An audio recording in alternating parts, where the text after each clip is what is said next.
আমি মোজা পরবো না, এই মোজাটা পরবো না।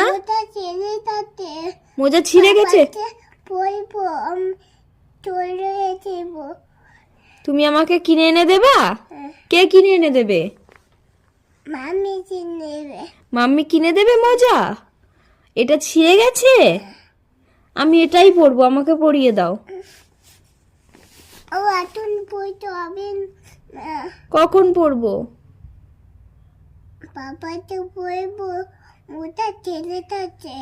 হ্যাঁ, বাবা এনে দেবে? তুমি গিয়ে এনে দেবা? ঠিক আছে, তারপরে মোজা পরবো। তাহলে কখন এনে দেবা বলো? এখন পরতে হবে না? ঠিক আছে, তাড়াতাড়ি এনে দেবা, তাহলে আমার পায়ে ঠান্ডা লাগছে। আমি বাবাকে পরবো। ঠিক আছে, আচ্ছা। হ্যাঁ, ঠিক আছে। হ্যাঁ, ফেলে দিয়েছো? এবার নতুন মোজা আসবে? আচ্ছা।